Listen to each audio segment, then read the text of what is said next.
जय हिंद दोस्तों, जैसा कि आप देख रहे हैं नॉलेज सार। और नॉलेज सार में जो आपके मेन इंपॉर्टेंट है यूपी जी के, जैसे आपके जैसे सिंधु सभ्यता, आपके क्या नाम है, हड़प्पा सभ्यता होगी तुम्हारे, इसके अंदर क्या नाम है, जितने भी जैन धर्म बौद्ध धर्म है उससे रिलेटेड आज आपके क्वेश्चंस करा रहा हूँ।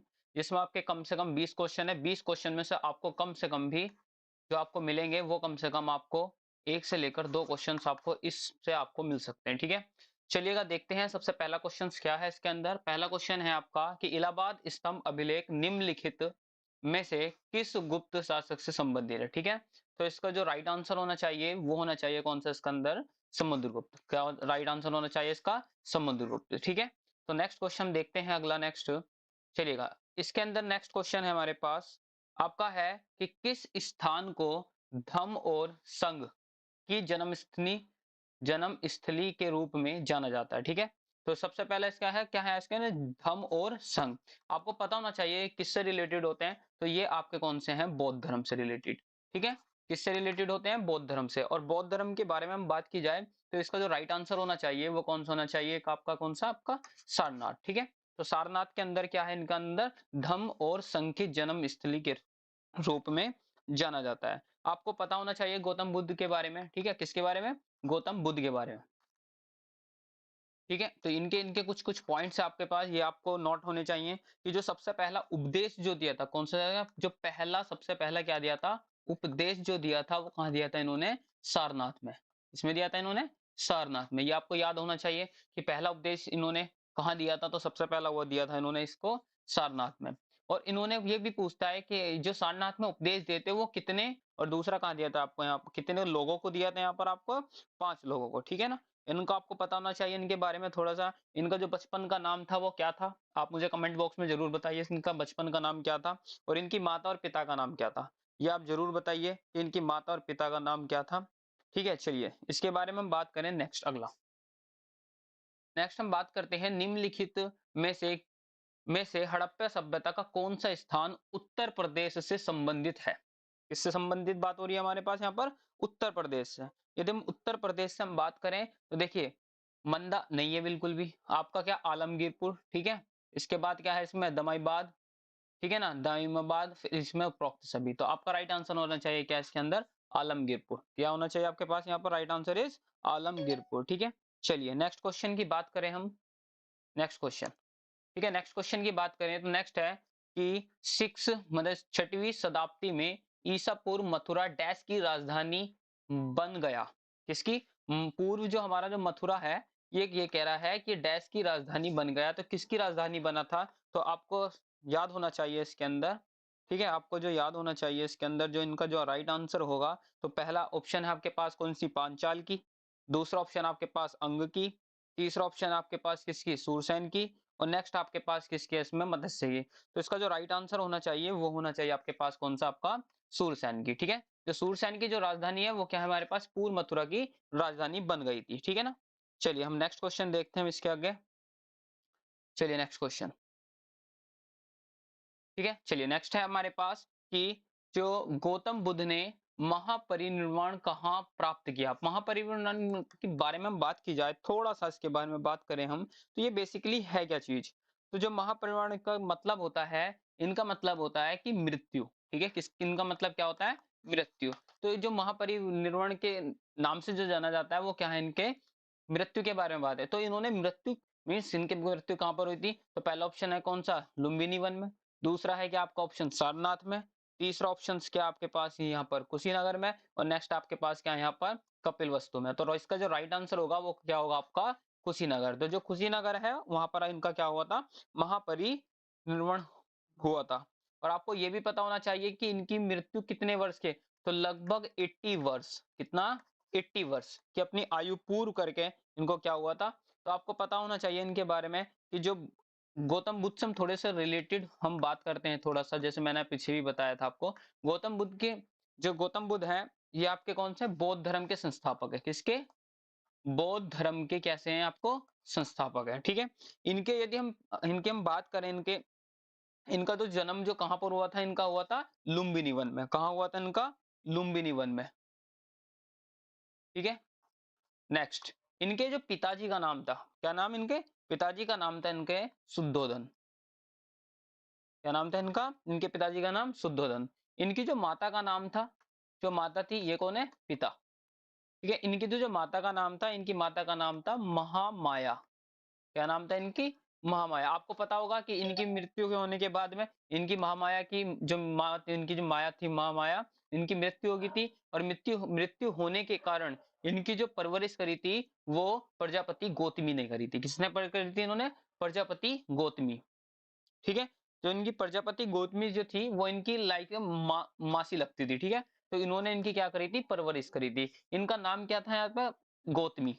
वैसे गौतमी के नाम से बहुत जानते हैं, तो इसलिए गौतम जो बुद्ध है यहाँ पर, इनका नाम गौतमी के नाम पे ही पड़ा है कि यहाँ पर गौतम बुद्ध। ठीक है, तो आपको याद होना चाहिए कि गौतमी से आप रिलेट करके गौतम बुद्ध का नाम याद रख सकते हैं। ठीक है, नेक्स्ट हम इनके बारे में बात करें तो इनकी जो पत्नी का नाम था, इनकी जो पत्नी का नाम था, आप मुझे जरूर कमेंट बॉक्स में आप मुझे इनकी पत्नी का नाम बताइए। ठीक है, तो इनकी पत्नी का नाम क्या था वो आप बताएंगे, आप इस कहां पर, आप इसमें कमेंट बॉक्स के अंदर। चलिए हम नेक्स्ट करते हैं अगला क्वेश्चन। ठीक है, आपको गौतम बुद्ध से रिलेटेड सारी चीजों के बारे में पता होना चाहिए, कौन सा उपदेश कहां पर, कितने लोगों को, सारी चीजें। मैंने आज इसको पूरी वीडियो के अंदर यही सब चीज कवर की है। ठीक है, चलिए नेक्स्ट क्वेश्चन है कि निम्नलिखित में से कौन उत्तर प्रदेश में जैन धर्म और बौद्ध धर्म दोनों का प्रसिद्ध तीर्थ स्थल था। अब दोनों की बात हो रही है, किस किस की, जैन धर्म की और बौद्ध धर्म की। तो जैन धर्म हम बौद्ध धर्म की बात करें तो पहला ऑप्शन है किसमें, कौशाम्बी में। दूसरा है सारनाथ में। तीसरा है देवीपाटन में। नेक्स्ट है इसके अंदर कुशीनगर में। तो राइट आंसर है इसका क्या है यहाँ पर आपका, कौशाम्बी में। जो कौशाम्बी की बात करें हम, देखो सारनाथ का भी पता है कि उपदेश ये सब चीज दिए थे। ठीक है, कुशीनगर में क्या हो गया, महापरिनिर्वाण हो गया। और लेकिन जो इनका कॉमन एक स्थल था, कौन सा, वो भी प्रसिद्ध तीर्थ स्थल था, वो कौन सा आपका यहाँ पर, कौशाम्बी के अंदर। आपका यहाँ पर क्या है, राइट आंसर इज कौशाम्बी। और यदि हम कौशाम्बी की बात करें तो कौशाम्बी एक महाजनपद है। कौन सा इसके अंदर, जनपद। जो हमारे टोटल 16 महाजनपद थे, वो हमारा एक कौशाम्बी भी इसका क्या है। और ये जो था, ये था हमारे पास वत्स साम्राज्य का, इसका वत्स साम्राज्य का। ठीक है, ये भी पूछ लेता है कि जो है इसकी राजधानी क्या है, वत्स साम्राज्य की जो राजधानी थी वो क्या थी हमारे पास यहाँ पर, कौशाम्बी थी। ठीक है, तो इसका राइट आंसर इज कौशाम्बी होगा। चलिए नेक्स्ट क्वेश्चन के बारे में बात करें कि प्राचीन काल में किस शहर का नाम अवंतिका था। ठीक है, अवंतिका की बात करें तो पहला ऑप्शन है उज्जैन का। दूसरा ऑप्शन है भोपाल। तीसरा है वाराणसी। और नेक्स्ट है इसके अंदर जयपुर। तो इसका जो राइट आंसर होगा वो होगा इसके अंदर कौन सा आपके पास यहाँ पर, आपका जो राइट आंसर है यहाँ पर उज्जैन। ठीक है, तो उज्जैन की हम बात करें तो उज्जैन आपको पता है कहाँ है, तो उज्जैन जो लगता है वो हमारे पास क्या है यहाँ पर, एमपी में। ठीक है, यदि हम प्राचीन काल में बात करें कि अवंतिका किस नाम से जाना जाता था, वो है हमारे पास किसका, उज्जैन का। ठीक है, तो अवंतिका आपको पता ही होगा कि एक क्या है, एक क्या है हमारे पास, महाजनपद है। ठीक है, और महाजनपद है तो इसका मतलब अब आज के टाइम में कुछ ना कुछ जगह रही होगी। तो आज वर्तमान में ये उज्जैन है, पहले ये अवंतिका हुआ करता था। ठीक है ना, तो आपका राइट आंसर इज उज्जैन के अंदर है। ठीक है, तो इसके अंदर नेक्स्ट हम अगला क्वेश्चन देखते हैं हम इसके अंदर। चलिए नेक्स्ट क्वेश्चन देखते हैं। नेक्स्ट, उत्तर प्रदेश में 16 में से कितने महाजनपद मौजूद है। अब देखिए, अब टोटल हमारे पास जो हम पार्ट की बात करें तो हमारे पास टोटल 16 ही महाजनपद थे। और उसमें से मैक्सिमम ज्यादा कहां पर हमारे पास, यूपी के अंदर थे। अब ये पूछ लेता है कि यूपी के अंदर कितने थे, तो इसका जो राइट आंसर, एक क्या, 10 थे, 12 थे, 8 थे या फिर 7 थे। तो राइट आंसर इज 8। तो हमारे पास टोटल हमारे पास क्या है यहाँ पर, 8 हमारे महाजनपद थे और 8 हमारे यूपी के अंदर थे। और वो आप मुझे कमेंट बॉक्स में बताइए, 8 टोटल महाजनपद। ठीक है, नेक्स्ट अगला क्वेश्चन देखते हैं। चलिएगा, नेक्स्ट क्वेश्चन के बारे में हम बात करें तो देखिए, इसमें दे रखे हैं आपके पास क्या, चंद्रगुप्त मौर्य, अगला है चाणक्य, अगला है अशोक और फिर है हमारे पास बिंदुसार। अब देखिए इनके, यदि हम बात करें इनसे थोड़ा रिलेट करते हुए, तो आपको देखिए एक दो का भी पता लगेगा तो आप इससे रिलेट कर सकते हैं। ठीक है, एक दो का भी पता लग जाएगा तो कोई प्रॉब्लम नहीं आएगी। तो इसके बारे में बात करते हैं यहाँ पर। तो सबसे पहला हमारे पास कौन से आ रहे हैं यहाँ पर, आपके पास यहाँ पर चंद्रगुप्त मौर्य। और यदि हम चंद्रगुप्त मौर्य की बात करें तो चंद्रगुप्त मौर्य, चाणक्य, अशोक, बिंदुसार, ठीक है ना, तो आपको जैसे रिलेट करके हमें देखना पड़ेगा। देखिए सबसे पहले हम बात कर लेते हैं चंद्रगुप्त मौर्य ना देख के हम पहला करते थे चाणक्य। चाणक्य की हम बात करें तो चाणक्य आपको पता है कि क्या है, इनका जो उपनाम जो था ये क्या थे, कौटिल्य। ठीक है, और जो कौटिल्य थे, और कौटिल्य को क्या किस नाम से, पारंपरिक रूप से इन्हें किस नाम से जाना जाता था, विष्णुगुप्त से। किस नाम से जाना जाता था, विष्णुगुप्त से। तो जो बी का राइट आंसर है वो कितना आएगा, 4 आएगा। अब देख लेते हैं बी का 4 कहां पर आ रहा है, ओनली सिर्फ कहां पर आ रहा है, आपका कौन से वाला है, पहले वाले पे। तो आप इससे भी आप डायरेक्ट, आपको एक दो का भी पता होगा तो आप उससे रिलेट करके लगा सकते हैं। तो इसका मतलब जो आपका चंद्रगुप्त मौर्य है वो आपके पास क्या, सेटकोडा। नेक्स्ट क्या है इसमें, अशोक। अशोक का क्या हो जाएगा हमारे पास, हमारा देव, देवानाम प्रिय, ठीक है ना। नेक्स्ट कौन सा हो जाएगा हमारे पास, आपको पता होना चाहिए कि जो बिंदुसार थे होता है अमित घोष, ठीक है ना, अमित्र घोष। ठीक है, नेक्स्ट जो आपका इसका जो राइट आंसर होगा वो डायरेक्ट कितना हो जाएगा, तो आपको एक से भी रिलेट करके आप इसको कर सकते हैं, इतना कोई ज्यादा हार्ड नहीं है। चलिए नेक्स्ट हम बात करते हैं अगला क्वेश्चंस की। यदि हम अगले क्वेश्चंस पे पहुंचते हैं तो उत्तर प्रदेश के निम्नलिखित में से किस शहर पर हर्षवर्धन ने एक बौद्ध महासम्मेलन का आयोजन किया था। देखिए यदि हम इस क्वेश्चंस के बारे में बात करें तो इस क्वेश्चंस के जो आंसर की बात, देखो पहला है काशी, दूसरा है प्रयाग, तीसरा अयोध्या, फिर है इसके अंदर सारनाथ। ठीक है, तो इसका जो राइट आंसर होता है बेसिकली, वैसे तो होता है यहाँ पर क्या, यहाँ पर प्रयागराज। पर आपको यदि प्रयागराज दिखे या फिर क्या दिखे, कन्नौज, क्या दिखे आपको, या तो प्रयागराज दिखे या फिर आपको क्या दिखे, कन्नौज दिखे, तो आप इनमें से दोनों में से एक लगाएंगे। वैसे मोस्टली आपको जो मिलता है वो कौन सा मिलता है आपके पास, कन्नौज वाला। प्रयागराज। नेक्स्ट क्वेश्चन की बात करें तो जैन तीर्थक पार्श्वनाथ निम्नलिखित में से किस स्थान से संबंधित थे। अब जैन तीर्थक पार्श्वनाथ की बात कर रहे हैं तो आपको पता होना चाहिए, तो आपको डायरेक्ट पता भी होना चाहिए, जो पार्श्वनाथ रिलेट करते थे किससे करते थे, वाराणसी से रिलेट करते थे। किन से रिलेटेड करते थे, वाराणसी से। नेक्स्ट क्वेश्चन देखते हैं, गौतम बुद्ध ने उत्तर प्रदेश के किस स्थान पर अपनी सर्वाधिक उपदेश दिए। अब ये क्वेश्चन अच्छा है कि जो गौतम बुद्ध ने उत्तर प्रदेश के किस स्थान पर सर्वाधिक क्या दिए उन्होंने, उपदेश।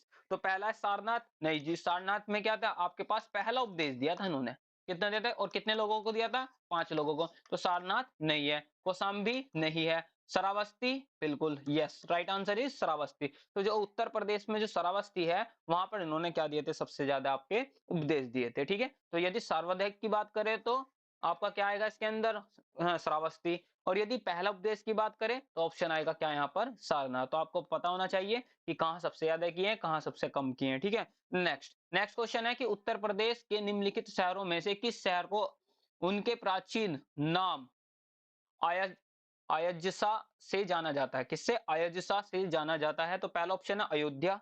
देखिए अयोध्या से आप रिलेट कर सकते हैं, इसमें कुछ ज्यादा सोचने समझने वाली बात नहीं है, तो आप इसका रिलेट कर देना क्या आपका, अयोध्या। तो राइट आंसर इज अयोध्या। ठीक है, नेक्स्ट नेक्स्ट क्वेश्चन की बात करें हम कि निम्नलिखित में से हड़प्पा सभ्यता का कौन सा स्थान उत्तर प्रदेश में संबंधित है। देखिए वहां पे एक क्वेश्चन आया था, ठीक है, एक यहाँ पे भी क्वेश्चन आया है, तो ना याद रखना आपको इसके अंदर। तो इसका जो उत्तर प्रदेश के अंदर हम बात करें तो उत्तर प्रदेश, यदि हम बात करें तो भारत का जो नक्शा की बात करें तो कुछ इस तरीके से चलता है। ठीक है, तो ऐसे इस तरीके से हम भारत का नक्शा बना सकते हैं। तो यदि हम सभ्यता की बात करें तो इधर होगा और इधर होगा, तो हमारा यूपी, और यूपी में हमारे पास क्या आता है यहाँ पर, आलमगीरपुर। तो राइट आंसर इज आलमगीरपुर। ये बहुत इंपॉर्टेंट क्वेश्चन है आपके यूपी बोर्ड कह रहा हूँ, आई थिंक यूपी पुलिस के अंदर स्पेशल क्वेश्चन 100% बिल्कुल जरूर आना है। ठीक है ना, तो ये क्वेश्चन बहुत इंपॉर्टेंट है, आपको याद रखना पड़ेगा। चलिए यदि मैं आपकी बात करें तो यहाँ पर मैं इसके भारत के क्षेत्रफल के अकॉर्डिंग मैं बहुत सारे क्वेश्चंस आपके पास बना के लाऊंगा, तो आप इस वीडियो को लाइक करें, सब्सक्राइब करें और इस वीडियो को फैला दें। चलिए नेक्स्ट क्वेश्चन की बात करें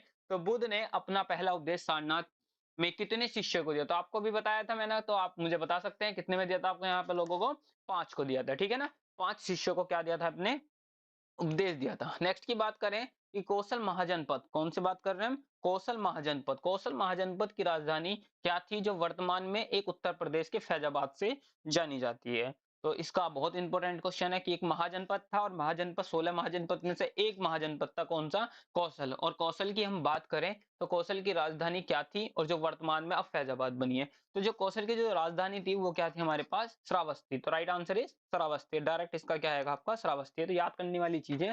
नेक्स्ट नेक्स्ट की बात करें हमारा कि उत्तर प्रदेश में लोह युग, क्या हम बात करें लोह युग के संदर्भ में लोह सामग्री और भट्टियां कहां पर पाई जाती हैं। पहला है हमारे पास सरायनगर, ठीक है, नहर, सॉरी सराय नहर। नेक्स्ट हमारे पास मथुरा, नेक्स्ट हमारे पास हस्तिनापुर, नेक्स्ट हमारे पास मिर्जापुर। यदि हम बात करें हमारे पास लोह सामग्री और भट्टियां, तो हमारे जो पूर्व हमारे उत्तर प्रदेश में जो लोह युग के संदर्भ में बात करते हैं, तो हम बात करते हैं किसकी, हस्तिनापुर की। ठीक है, जो हमारे पास मेरठ से लगभग कुछ 30-35 किलोमीटर दूर है। ठीक है, चलिए नेक्स्ट क्वेश्चन आता है। नेक्स्ट क्वेश्चन की बात करें हम अगला, उत्तर प्रदेश का डैश महाजनपद अपनी अपनी महनी सूती, क्या महनी, मही सॉरी महनी कह रहा मैं, महीन सूती। चलिए नेक्स्ट क्वेश्चन देखते हैं, उत्तर प्रदेश का महाजनपद महाजनपद अपनी महीन सूती वस्त्रों के लिए जाना जाता है। ठीक है, तो सबसे पहला है वत्स्य, दूसरा ऑप्शन है काशी, फिर क्या है क्रू, नेक्स्ट है चेदी। तो राइट आंसर इज अ वत्स्य। तो इसका जो राइट आंसर होगा वो क्या होगा, इसके अंदर वत्स्य हो गया। ठीक है, चलिए हम नेक्स्ट क्वेश्चन देखते हैं, किस तीर्थक ने उत्तर प्रदेश में कैवल्य को प्राप्त नहीं किया। तो पहला है पार्श्वनाथ, दूसरा है चंद्रप्रभा, तीसरा है संभवनाथ, तो नेक्स्ट है इसके अंदर क्या हमारे पास महावीर। तो इसका राइट आंसर होगा क्या इसके अंदर, महावीर। ठीक है ना, तो Mahavir is a right answer. तो आई होप कि आपको वीडियो अच्छी लग रही है, तो हमारे चैनल को लाइक करें, सब्सक्राइब करें। इसी तरीके से मैं अगली जो वीडियो दूंगा बहुत इंपॉर्टेंट दूंगा, जो इसके हमारे यूपी स्पेशल के जो एरिया के बारे में बात की गई है। ठीक है, तो एरिया के जो क्वेश्चंस हैं उसके बारे में हम कल बात करेंगे। 100% आपको जितनी भी वीडियो मैं आपको प्रोवाइडेड कराऊंगा 6 से 7 दिन के अंदर, तो आपके लिए बहुत इंपॉर्टेंट रहनी है, आप इसी को करते रहिएगा। ठीक है, आई होप कि आपको वीडियो अच्छी लग रही है, तो लाइक करते रहें, सब्सक्राइब करें।